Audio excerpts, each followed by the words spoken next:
महादेवं महेशानं महेश्वरं उमापतिं महासेन गुरुं वन्दे महाभयनिवारणம். அன்பார்ந்த கேப்டன் தொலைக்காட்சி நேயர்களுக்கு இனிய காலை வணக்கம். இன்று மங்களகரமான துர்முகி நாம சம்பத்சரம் உத்தராயண புண்ணிய காலம் சிசிர ருது மாசி மாதம் 27ஆம் தேதி மார்ச் 11 சனிக்கிழமை. சுக்லபக்ஷம் சதுர்த்தசி திதி இரவு 8:52 வரை. பிறகு பௌர்ணமி. மகம் நட்சத்திரம் மாலை 5:33 வரை. பிறகு பூரம் நட்சத்திரம். திருத்தி நாம யோகம், கரசை நாம கரணம். இன்றைக்கு நடராஜர் அபிஷேகம், மாசி மகம். மாசி மகத்துக்கு உண்டான மகத்துவங்களை இன்றைய ஜோதிட தகவலிலே காண்போம். இன்றைய நவகிரக நிலைகள்: மேஷராசியில் அங்காரகன், சிம்மராசியில் சந்திரன் ராகு, கன்னியா ராசியில் குரு, விருச்சிக ராசியில் சனீஸ்வரன், கும்பராசியில் சூரியன் கேது, மீனராசியில் புதன் சுக்கிரன். இன்றைய தினப்பலன். மேஷராசி அன்பர்களே, ராசிக்கு 5ஆம் இடத்துல சந்திரன் இருக்கார். சந்திரன் ராகுவோடு சேர்ந்து இருக்காரு. கேதுவுடைய நட்சத்திரம் மாலை 5:33 வரைக்கும் இருக்கு. அதன் பிறகு சுக்கிரன் சாரம் கிடைக்குது. மகம் நட்சத்திரம் முடிஞ்சு பூரம் நட்சத்திரம். கல்வி சம்பந்தமான கலை சம்பந்தமான விஷயங்கள்ல இன்றைக்கு ஈடுபாடு அதிகமாக இருக்கும். கல்வி பயிலணும், கலைகளை கற்றுக்கொள்ளணும், கற்றுக்கொண்டதை வெளிப்படுத்தணும், அதன் மூலமாக ஆதாயம் பெறணும் போன்ற விஷயங்களுக்கு முயற்சி செய்யலாம். ராசிநாதன் அங்காரகன் ராசியிலே இருக்கிறதுனால எதையும் சிறப்பாக செய்து முடிக்க முடியும், நல்ல பெயர் எடுக்க முடியும், அறிவை கலையை வெளிப்படுத்தி அதன் மூலமாக உயரக்கூடிய நாளாக இந்நாள் அமையும். ரிஷபராசி அன்பர்களே, ராசிக்கு 4ஆம் இடத்துல சந்திரன் இருக்கார். இதனால் வரை 6ஆம் இடத்தில் இருந்த குரு இப்போது 5ஆம் இடத்திலிருந்து ராசியை பார்க்கிறார். பொதுவாக ரிஷபராசிக்கு குரு நன்மை செய்பவரா தீமை செய்பவரா என்ற விஷயத்தை எல்லாம் தாண்டி குருவுடைய பார்வை என்பது நன்மையை செய்யும். ராசியை குரு பார்க்கிறாரு. ராசிநாதன் உச்சம் பெற்ற சுக்கிரனை குரு பார்க்கிறார். அதனால அந்த சுக்கிரனுடைய காரகத்துவங்கள் இன்னும் அதிகமாகும்னு சொல்லலாம். அதனால சுக்கிரன் சம்பந்தப்பட்ட விஷயம், ஆடம்பரம், சுகபோகம், கலை சம்பந்தப்பட்ட விஷயம், கேளிக்கை, பொழுதுபோக்கு போன்ற விஷயங்களை சற்று குறைத்து கொண்டு, அதே சுக்கிரன் தான் சர்வ சாஸ்திரங்களையும் உருவாக்குனவரா இருக்கிறார். அதனால இன்றைக்கு மாசி மகமாக இருக்கு. ஆன்மீக ஈடுபாடு கொள்வது. 4ஆம் இடத்துல சந்திரன் ராகு சேர்ந்து இருக்கு. அதனால எது பயன் அளிக்குமோ அதற்கு அதிக நேரம் செலவிடணும். எது நமக்கு ஓய்வு எடுத்துக்கொள்ளவோ அல்லது பொழுதுபோக்கிக் கொள்ளவோ நம்ம இருக்கக்கூடிய அம்சங்களை குறைவாக இன்றைக்கு எடுத்துக்கொள்ளணும். அப்படி செய்யும் போது இது பயனுள்ள நல்ல நாளாக அமையும். மிதுன ராசி அன்பர்களே, ராசிக்கு 3ஆம் இடத்துல சந்திரன் இருக்கார். 3ஆம் இடத்துல சந்திரன் இருந்து ராகுவோடு சேர்ந்து இருக்காரு. நல்ல மனோதிடம் இருக்கும். எதையும் முழுமையாக சிறப்பாக செய்து முடிக்கக்கூடிய ஆற்றல் இருக்கும். ராசிநாதன் புதன் ஜீவனஸ்தானம் உத்தியோகஸ்தானத்தில் இருக்கிறாரு. குருவோடு பரிவர்த்தனை செய்திருக்கார். குரு கன்னி ராசியில் இருக்காரு, புதன் மீன ராசியில் இருக்கார். ராசிநாதன் புதன் குருவோடு பரிவர்த்தனை செய்திருப்பது, 3ஆம் இடத்தில் சந்திரன் இருப்பது செய்த காரியத்தை சிறப்பாக செய்து முடிக்க முடியும். எடுத்த காரியத்தை சிறப்பாக செய்து முடிக்க முடியும். செய்த காரியத்தினால் உங்களுக்கு நல்ல பெயர், நல்ல பலன் கிடைக்கும். விளையாட்டு போட்டிகள் போன்ற விஷயங்களை கூட கலந்து கொள்ள முடியும். சகோதரர்களுக்கு இடையே இருக்கக்கூடிய பிரச்சனை, கருத்து வேறுபாடு, சண்டை சச்சரவுகள் போன்ற விஷயங்கள் இப்போது ஒரு முடிவுக்கு வரும். சிறந்த நாளாக, பலன் தரக்கூடிய நாளாக இந்த நாள் அமையும். கடகராசி அன்பர்களே, ராசிக்கு 2ஆம் இடத்துல சந்திரன் இருக்கார். குடும்பஸ்தானத்துல சந்திரன் ராகு, அஷ்டமஸ்தானத்துல கேது சூரியன். குடும்பத்துல அனுசரித்து போக வேண்டியது அவசியம். இன்றைக்கு யாரிடத்திலும் விரோதம் பாராட்டக்கூடாது, யாரையும் எடுத்தறிஞ்சு பேசக்கூடாது, உதாசீனம் பண்ணக்கூடாது. கோபம், ஆத்திரம், பழி வாங்குவது, வன்மம் போன்ற விஷயங்கள் அனைத்தையும் நம்ம கைவிட்டுடணும். நல்ல விஷயங்கள், நல்ல குணங்கள், இனிமையான பேச்சு, அதாவது ஒரு துன்பமான விஷயத்தை விட பிறருடைய ஒரு தவறை கூட இனிமையாக நம்ம நிதானமாக தன்மையாக எடுத்து சொல்லும் போது அவர்களும் கேட்டுக்கொள்வாங்க. யாருக்கும் அந்த பாதிப்பும் இருக்காது. அப்படியாக இன்றைக்கு மென்மையாக நீங்க போகும்போது, மென்மையாக பேசும்போது, தன்மையாக இருக்கும்போது இது உங்களுக்கு நல்ல நாளாக அமையும். சிம்மராசி அன்பர்களே, ராசியில சந்திரன் இருக்கார். ராசியில சந்திரன் ராகுவோடு சேர்ந்து இருக்கிறது. ராசிநாதனாக இருக்கக்கூடிய சூரியன் 7ஆம் இடத்துல கேதுவோடு சேர்ந்து இருக்கிறது. அந்த கேதுவின் சாரத்தை தான் சந்திரன் பெற்றிருக்கார். இதெல்லாம் மேலோட்டமாக பார்க்கும்போது சந்திரன் சூரியன் கிரகண தோஷத்துல இருக்கிறாங்க அப்படின்ற மாதிரி இருக்கும். அதனால பலம் இல்லாத, சாதகம் இல்லாத, குழப்பமான ஒரு அமைப்பு தான் வரக்கூடியதாக தெரியும். ஆனா இன்றைக்கு மாசி மகம். மாசி மகம்னு சொல்லும்போது சூரியனும் சந்திரனும் சமசப்தமத்தில் இருக்கணும். சூரியன் கும்பராசியில, சந்திரன் சிம்ம ராசியில இருக்கணும். அப்போதுதான் மாசி மகத்துடைய மாசி மாதத்துடைய மக நட்சத்திரம் அது இன்றைக்கு இருக்கிறதுனால இன்றைய நாள் உங்களுக்கு சிறப்பாகவே இருக்கும். நல்ல ஒரு மனத்துல உற்சாகம் இருக்கும், ஆன்மீக ஈடுபாடு இருக்கும், குழப்பங்கள் விலகும், தெளிவு பிறக்கும்.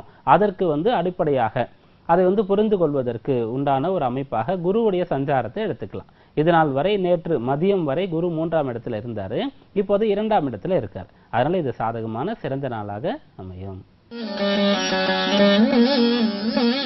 கன்னியா ராசி அன்பர்களே, ராசிக்கு 12ஆம் இடத்துல சந்திரன் இருக்கார். ராசியை ராசிநாதன் புதன் பார்த்துன்னு இருக்காரு. புதன் சுக்கிரனோடு சேர்ந்து உச்சம் பெற்ற சுக்கிரன் ராசியை பார்க்கிறார். அதனால அதிகமான செலவுகள் செய்யணும். அந்த செலவுகள் உங்களுக்கும் பிறருக்கும் பயனுள்ள வகையில் அமையுமாறு நீங்க திட்டமிட்டு செலவு செய்யணும். அப்படி செய்யும்போது புண்ணியம் கிடைக்கும், நஷ்டம் விலகும், மன திருப்தி கிடைக்கும், நிறைவு கிடைக்கக்கூடிய நல்ல நாளாக இந்த நாள் அமையும். துலா ராசி அன்பர்களே, ராசிக்கு 11ஆம் இடத்துல சந்திரன் இருக்கார். ராசிநாதனாக இருக்கக்கூடிய சுக்கிரன் 6ஆம் இடத்துல உச்சம் பெற்று இருக்காரு. குருவுடைய பார்வை அவருக்கு கிடைக்குது. 11ல சந்திரன் இருக்கார். நல்ல ஆதாயம் இருக்கும். அனைத்து காரியங்களும் சாத்தியமாகும். எளிதாக உங்களுடைய கஷ்டமான பணிகளை செய்து முடிச்சிருவீங்க. நினைத்த விஷயங்களை செய்து முடிக்கக்கூடிய உயர்வு தரக்கூடிய நல்ல நாளாக இந்த நாள் அமையும். விருச்சிக ராசி அன்பர்களே, ராசிக்கு 10ஆம் இடத்துல சந்திரன் இருக்கார். 10ஆம் இடத்துல ராகு மட்டும் இருந்தார். அவரோடு இப்பொழுது சந்திரன் சேர்ந்து இருக்கார். ராசிநாதன் அங்காரகன் ஆட்சி பெற்று பலமாக இருக்கிறாரு. இது நாள் வரை 12ஆம் இடத்துல குரு தற்காலிகமாக இருந்தார். அதிசாரம் பெற்று பிறகு வக்ரகதை அடைந்து 12ல சஞ்சாரம் செய்துட்டு இருந்தாரு. இப்போது 11ஆம் இடத்திற்கு குரு வந்துட்டாரு. அனைத்தும் லாபகரமாக இருக்கும். உத்தியோகத்தில் இருக்கக்கூடிய பிரச்சனைகள் அனைத்தும் தீரும். செய்ய வேண்டிய காரியங்கள் அனைத்தும் எளிதாக நிறைவு பெறும். லாபம் கிடைக்கக்கூடிய, உயர்வு கிடைக்கக்கூடிய ஆதாயமான நாளாக இந்த நாள் அமையும். தனுர் ராசி அன்பர்களே, ராசிக்கு 9ஆம் இடத்துல சந்திரன் இருக்கார். ராசிநாதன் குரு இப்போது 10ல் இருக்கிறாரு. அதனால பொறுப்புகள் அதிகமாகும், வேலை பளு கூடும். இருந்தாலும் கூட அனைத்தையும் சிறப்பாக செய்து முடிச்சிருவீங்க. பிறருக்கு முன் உதாரணமாக இருக்கக்கூடிய அளவிற்கு இப்போது நடந்து கொள்வீங்க. 9ல சந்திரன் ராகு சேர்ந்து இருக்காரு. சந்திரனுக்கு கேது, மாலை நேரத்துல சுக்கிரன் சாரம் கிடைக்குது. அதனால உங்களுடைய வயதுக்கு, பெயருக்கு, புகழுக்கு தகுந்தவாறு நீங்க நடந்து கொள்ளணும். தேவையற்ற தகாத காரியங்களை விட்டுடணும். அதை பற்றி சிந்திக்க கூடாது. நேர்மறை எண்ணங்கள் மனதில் இருக்கும்போது உங்களுக்கு உயர்வு, கௌரவம், மரியாதை கிடைக்கக்கூடிய நாளாக இந்த நாள் அமையும். மகர ராசி அன்பர்களே, ராசிக்கு 8ஆம் இடத்துல சந்திரன் இருக்காரு. இன்றைக்கு சந்திராஷ்டமம். பொதுவாக நாம் அடிக்கடி கூறுவது போன்று சந்திராஷ்டமம் அன்றைக்கு ஏதாவது ஒரு விரத நாளோ விசேஷமான முக்கியமான நாளோ வந்துட்டா கவலைப்பட தேவை கிடையாது. இன்றைக்கு மாசி மகம், வருடத்துல ஒரு நாள் வரக்கூடிய உற்சவ நாள். அதனால இன்றைய நாள்ல நீங்க விரதம் இருக்கிறது, புண்ணிய தீர்த்தங்கள்ல ஸ்நானம் செய்யறது போன்ற விஷயங்கள் செய்யலாம். அது குறைந்தபட்சம் அருகில் இருக்கக்கூடிய ஆலயத்திற்கு சென்று அம்பிகையை வணங்கி சிவபெருமானை வணங்கி நாளை தொடங்கும் போது சந்திராஷ்டம பிரச்சனை இல்லாத பயனுள்ள நாளாக இந்த நாள் அமையும். கும்பராசி அன்பர்களே, ராசிக்கு 7ஆம் இடத்துல சந்திரன் இருக்கார். ராசியில சூரியன் இருக்கார், 7ஆம் இடத்துல சந்திரன் இருக்கார். இதுவே ஒரு யோகம்னு எடுத்துக்கலாம். உங்களுடைய ராசிக்கு சூரியன் பகை கிரகம், 7ல சந்திரன் ராகுவோடு சேர்ந்து இருக்காரு. அவரு ருணரோக சத்துருஸ்தான அதிபதி. இவையெல்லாம் இருந்தாலும் கூட பொதுவாக சூரியன் சந்திரன் எல்லோருக்குமே முக்கியமானவர்கள் தான். அந்த சூரியனிடத்திலிருந்து அனைத்து கிரகங்களுமே சக்தி பெறுது. சந்திரன் முக்கியமான கிரகமா இருக்கார், மனோகாரகனாக இருக்கார். அந்த 2 கிரகங்கள் ராசி 7ஆம் இடத்துல இருக்கும்போது உங்களுக்கு அனைத்துமே சாதகமாகவே இருக்கும். நீங்க நேர்மறை எண்ணங்களை வளர்த்துக்கொண்டு மனோதிடம், சகிப்புத்தன்மை, விட்டு கொடுக்கக்கூடிய குணம் போன்ற விஷயங்கள் உங்களிடத்துல இருக்கும்போது இந்நாள் உங்களுக்கு பயனுள்ள நல்ல நாளாக அமையும். மீனராசி அன்பர்களே, ராசிக்கு 6ஆம் இடத்துல சந்திரன் இருக்கார். ஆரோக்கியத்தில் இருக்கக்கூடிய குறைபாடுகள் இப்போது சரியாகும். 5 குடைய சந்திரன் 6ல இருக்கும்போது கேதுவுடைய சாரத்தை பெற்றிருக்கும் போது குழந்தைகள், பிள்ளைகள் மூலமாக நல்ல விஷயங்கள் நடக்கும். பூர்வீக சம்பந்தமான தொடர்பு ஏற்படும். பூர்வீக சொந்த ஊருக்கு போயிட்டு வரலாம். பூர்வீக சம்பந்தமான சொத்துக்கள் பிரச்சனை இருந்தால் அது இப்போது சரியாகும். உங்களுக்கு இருக்கக்கூடிய கவலைகள், கஷ்டங்கள் அனைத்தும் தீரக்கூடிய நல்ல நாளாக இந்த நாள் அமையும். இன்றைய ஜோதிட தகவல். இன்றைக்கு மாசி மகம், நடராஜர் அபிஷேகம். நடராஜர் அபிஷேகம் சொல்றது ஆண்டுக்கு 6 முறை மட்டுமே நடக்கக்கூடிய ஒரு முக்கியமான விசேஷமான ஒரு அபிஷேகம். நடராஜரை வணங்கும் போது சகல விதமான தோஷங்களும் நிவர்த்தி ஆகும். தேவையான அனைத்து விதமான சக்திகளும் கிடைக்கும். வித்தைகள், அதாவது சிலர் ஆன்மீக நம்பிக்கை இல்லாம கூட இருப்பாங்க, நாத்திகவாதிகளாக இருப்பாங்க. அவர்கள் கூட கலை சம்பந்தப்பட்ட விஷயங்களை கற்றுக்கொள்ளணும். அதாவது ஒரு நாத்திகர் நடன கலையை பயிலணும் சொல்லும்போது அவர் நடராஜரை வணங்கித்தான் தொடங்க முடியும். அப்படியாக அந்த நடராஜ பெருமான் கலைகளை அருளக்கூடியவராக இருக்கார். கல்வி, அனைத்து விதமான வித்தைகளையும் தேவையான சக்திகளையும் இந்த உலகமே அவருடைய ஆடல்ல தான் இயங்குது அப்படின்னு சொல்லக்கூடிய ஒரு அமைப்பு இருக்கு. அப்படிப்பட்ட நடராஜருக்கு அபிஷேகம் வருடத்துல 6 முறை நடக்கும். அதுல இன்றைக்கு ஒரு நாள். இன்றைக்கு மாலை நேரத்துல நடக்கும். மாசி மாதத்துடைய சதுர்த்தசி சமயத்துல வந்து நடராஜருக்கு அபிஷேகம் நடக்கும். அதுல போய் நம்ம கலந்து கொள்ளும் பொழுது அவரை வந்து ஆருத்ரா தரிசனம் விசேஷம் நம்ம சொல்றோம் இல்லையா, திருவாதிரை நட்சத்திர மண்டலம்னு ஒண்ணு இருக்கு. அது வந்து சிவபெருமான், அதாவது சிவபெருமான் சொல்லும்போது நடராஜரும் சிவபெருமானுடைய அம்சம் தான். அவர் வந்து சிவபெருமான் வந்து அந்த திருவாதிரை நட்சத்திர மண்டலத்துல இருப்பார். தேவர்கள் வந்து அசுரர்களுடைய கஷ்டத்தை தொல்லையை வந்து தாங்க முடியாம அவர்களிடத்திலிருந்து தப்பிக்கிறதுக்கு இந்த திருவாதிரை நட்சத்திர மண்டலத்துல வந்து தஞ்சம் புகக்கூடிய ஒரு அமைப்பு கூட ஏற்படும் ஒரு சமயத்துல. அப்போது அந்த அசுரர்களால் அதற்குள்ள அந்த நட்சத்திர மண்டலத்துக்குள்ள வர முடியாது. அப்படியாக நமக்கு எவ்வளவு பெரிய இக்கட்டு, எவ்வளவு பெரிய இடையூறு கஷ்டம் இருந்தாலும் கூட சிவபெருமானை நாம் தஞ்சமடையணும். திருவாதிரை நட்சத்திரம் அன்னைக்கு விரதம் இருக்கணும். பொதுவாக தினந்தோறும் சிவாலயம் சென்றாலும் கூட சிவாலயத்தில் நடராஜர் இருப்பாரு, பஞ்சலோக மூர்த்தியாக இருப்பாரு.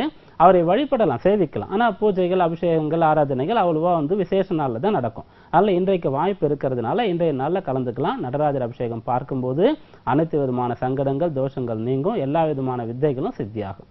அடுத்து இன்றைக்கு மாசி மகம். மாசி மகம் சொல்லும்போது மாசி மாதத்துல சூரியன் கும்பராசியில் இருப்பாரு, சந்திரன் வந்து சிம்ம ராசியில வரும்போது மகம் நட்சத்திரம் அன்றைக்கு வரக்கூடியது. இது கடந்த வருடம் மகாமகமாக வந்தது. 12 வருடத்திற்கு ஒரு முறை மகாமகம் வரும், மிக பெரிய விசேஷம். அப்போது சென்று கலந்து கொள்ள முடியாதவர்கள் கூட இப்போது இன்றைக்கு கலந்துக்கலாம். இன்றைக்கு போயிட்டு மாசி மகம் அந்த மகாமக குளத்துல கும்பகோணம் சென்று வந்து அவர்கள் தீர்த்தம் ஸ்நானம் ஆடிட்டு வரலாம். பிறகு எந்த ஊர்ல இருந்தாலும் கூட பக்கத்துல இருக்கக்கூடிய கடற்கரைக்கு செல்லலாம். எல்லா ஆலயங்கள்ல இருக்கக்கூடிய உற்சவமூர்த்தி சுவாமிகளும் புறப்பாடாகி கடற்கரைக்கு வந்து தீர்த்தவாரி ஆகும். அப்போது சுவாமி தரிசனம் பண்ண முடியும். ஒரே சமயத்துல அந்த கடற்கரைன்னு சொல்லக்கூடியது தீர்த்தம், அந்த புண்ணிய தீர்த்தமா ஆகக்கூடியது இந்த நாள்னு சொல்லலாம். பொதுவாக கடற்கரையில குளிக்கிறதுக்கு விதிவிலக்குகள் கூட இருக்கு. குறிப்பிட்ட சில சமயங்கள்ல வந்து குளிக்க கூடாது.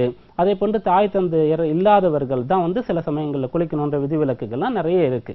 அதனால நம்ம சுற்றுலா செல்லும் போது சாதாரண சமயத்துல கடற்கரையில சட்டுன்னு 4 நட்சத்திரம் நேரம் பார்க்காம இறங்கி குளிக்க கூடாது. அப்படி குளித்து நிறைய பேர் வந்துட்டு தங்களுடைய உயிரை துறந்த விஷயங்களை வந்து நம்ம நாளிதழிலையும் தொலைக்காட்சி நியூஸ்லயும் பார்க்கக்கூடிய அமைப்பு இருக்கு. அதனால இது போன்ற நாட்கள்ல குளிக்கலாம். சிவபெருமான், விஷ்ணு இருவருமே வந்து ஆண்டுதோறும் மாசி மகத்தன்று கடற்கரைக்கு வந்து கடற்கரைக்கு வருவதாக தன்னுடைய மாமனாருக்கு வந்து அவர்கள் வாக்கு கொடுத்திருக்காங்க. சிவபெருமான் வந்து மீனவ பெண்ணாக சக்தி இருக்கும்போது வந்து திருமணம் செய்யறாரு. தன்னுடைய மாமனார் வந்து உங்களை அடிக்கடி பார்க்க முடியணுமேன்னு கேட்கும்போது மாசி மகத்தன்று கடற்கரைக்கு நான் வருவேன்னு சொல்லி கொடுக்கிறார். அதே போன்று சமுத்திரராஜனுடைய மகளாக லட்சுமி தேவி அவதாரம் எடுத்திருக்கும் போது இதே போன்று பெருமாளும் மாசி மகத்தன்றுக்கு சமுத்திரம் நான் வருவேன்னு சொல்லியிருக்கார். அப்போல இவர்களும் நேரடியாக வருவாங்க. கடவுளுடைய அனுகிரகம் கிடைக்கும், தீர்த்தத்துல குளித்த ஒரு புண்ணியம் கிடைக்கும், பித்திரு கர்மாக்களை செய்யும் போது அவர்களுடைய அனுகிரகமும் கிடைக்கும். இன்றைக்கு மாசி மகம் அனைவரும் விரதம் இருந்து கடற்கரை தீர்த்தவாரி சென்று சுவாமி தரிசனம் செய்து அனுகிரகத்தை பெறுவோம். இன்றைய தினபலன் ஜோதிட தகவலை பார்த்தோம். மீண்டும் நாளை சந்திப்போம். நன்றி, வணக்கம்.